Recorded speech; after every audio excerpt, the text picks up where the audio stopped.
Dear students, आज हम next पढ़ेंगे। कल हम रूल सेकेंड तक पढ़ चुके थे, आज रूल थर्ड पढ़ेंगे। इसमें क्या है, जैसे मान लीजिए ये जो वर्ब है और जो स्पीच है, अगर यह पास्ट में हो और ये भी पास्ट में होना चाहिए, तो यहाँ पे हमने कंडीशन लिख दिया है कि अगर सिंपल पास्ट में रहेगा तो पास्ट परफेक्ट में हो जाएगा, और अगर पास्ट कंटिन्यूअस रहेगा तो पास्ट परफेक्ट कंटिन्यूअस रहेगा, और ये दोनों रहेगा तो चेंज नहीं होगा। इसमें हमने कुछ नोट्स लिखा है। नोट्स में यह है, स्टूडेंट को हमेशा कंफ्यूजन होता है कि सर दिस का दैट होगा कि नहीं होगा। तो हम आपको बता दे रहे हैं दिस का दैट होता है चेंज, लेकिन कब होता है?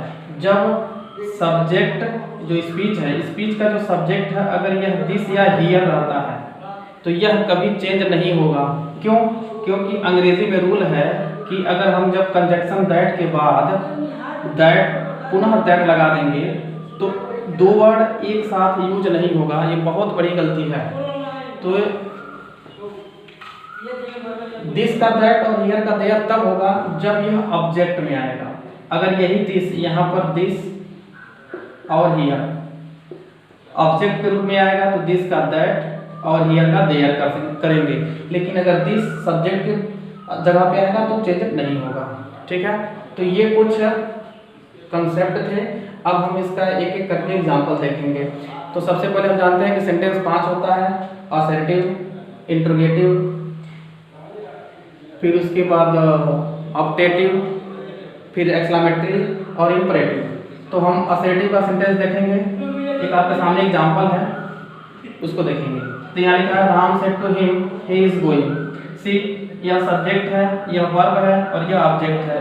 तो यह जो है आर भी का सब्जेक्ट वर्ब ऑब्जेक्ट, और यहाँ से सब्जेक्ट वर्ब और ऑब्जेक्ट तो है नहीं। तो इस तरह से अगर हम देखें तो यह भी जो है रिपोर्टेड स्पीच का ये सेंटेंस है, जिसको हम बनाएंगे। चलिए बनाकर आपको दिखाते हैं। तो सबसे पहले राम का राम लिखेंगे। सेट को हमने बताया था कि टोल्ड में हो जाएगा, हिम का हिम हो जाएगा। अब ये कॉमा और इन्वर्टेड कॉमास रिमूव करेंगे।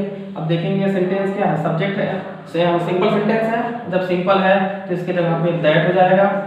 ही कौन सा पर्सन है? थर्ड पर्सन, कोई चेंज नहीं था, हमने बता दिया था। तो ही का ही, इज है कौन सा टेंस है? कंटिन्यूअस है, इज एमआर का was verb, he was, going का गोइंग। ये रहा एक एग्जांपल। इस तरह से आपकी किताब में बहुत एग्जांपल दिए हुए हैं, आप उसको सॉल्व करिएगा। नहीं समझ में आएगा तो पूछ लीजिएगा। अब हम जो है एक एग्जांपल और देते हैं। यहाँ ये बहुत ही इम्पॉर्टेंट है। क्या इम्पॉर्टेंट है कि स्पीच जो है, इन्वर्टेड कॉमा के अंदर अगर कोई सब्जेक्ट या कोई इंट्रोडक्शन पर्सन है, किसी का नाम है, उसके बाद अगर कॉमा लगाकर एक सेंटेंस को पूरा करते हैं तो जो यह इंट्रोडक्टरी नेम है, इसको हम यहाँ से उठाते हैं और इन्वर्टेड कॉमा के बाहर लाकर इसके जगह पे रख देते हैं, यानी ऑब्जेक्ट बना लेंगे। जब ऑब्जेक्ट बनाएंगे तो ये बनेगा द टीचर। अब यह जब ऑब्जेक्ट बनेगा तो सेड के जगह पे सेड टू होता है, तो सेड टू का टोल्ड हो जाएगा, तो हो जाएगा द टीचर टोल्ड। और ये जो राम यहाँ गया है तो यहाँ पर जो है राम ऑब्जेक्ट हो जाएगा। ये I am placed with you. अब ये कौन सा टेंस है? सिंपल है, तो दैट लगेगा। आई कौन सा पर्सन है? फर्स्ट पर्सन, टीचर के साथ ही यूज होगा। एम तो वाज हो जाएगा। प्लीज तो यही रहेगा। विथ का विथ ही रहेगा। यू कौन सा पर्सन? सेकेंड पर्सन, राम के साथ गया है। राम जब यहाँ आ जाएगा तो यही ऑब्जेक्ट हो जाएगा, तो यू राम के साथ हो जाएगा। तो यू का अगर राम है, राम ही है, तो ही का ही। तो यह जो है बहुत ही इम्पॉर्टेंट है, इसको याद रखिएगा। नेक्स्ट है जो है इंट्रोगेटिव में आएंगे। इंट्रोगेटिव में दो तरह से होता है, हमने बता दिया था। एक तरह से यस या नो, और एक WH। तो यहाँ हम जो है यस या नो का ले रहे हैं। तो देखिए किस तरह से होगा। अब यहाँ सेट टू को हम आस्क में बदल देंगे। मी का मी हो जाएगा। ये हेल्पिंग वर्ब से शुरू हो रहा है, तो इफ या वेदर। तो हमने कहा था इफ बहुत ही इजी है, लेकिन वेदर इसलिए लगाएंगे क्योंकि हर कंपटीशन वगैरह में यही पूछता है। तो चलिए हम इफ लगा देते हैं, सेंटेंस को सिंपल सेंटेंस में बना देंगे। यू कौन सा पर्सन? यू आपका सेकेंड पर्सन है, मी के साथ हो जाएगा आई, आर है तो वॉच, आई के साथ वॉच लगता है, गोइंग टू स्कूल, टुडे का दैट डे। इस तरह से बनाते हैं और भी कई सारे एग्जाम्पल है तो आप लगाइएगा। उसके बाद एक और एग्जाम्पल हम लेते हैं, समझाते हैं, उसके बाद ख़त्म करते हैं। जैसे ही सेड टू मी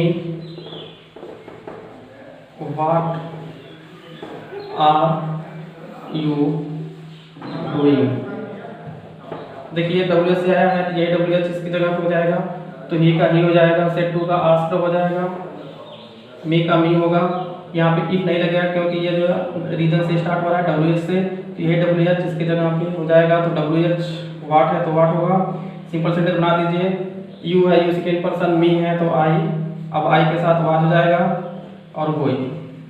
तो इस तरह से एग्जाम्पल है, अभी किताब में बहुत सारे एग्जाम्पल हैं, आप उस एग्जाम्पल को पढ़िएगा, सॉल्व करिएगा, नहीं समझ में आएगा तो आप जो है स्कूल के नंबर पे जाकर कॉल कर लीजिएगा, वहाँ पे आपको डिटेल बता देंगे। थैंक यू, धन्यवाद।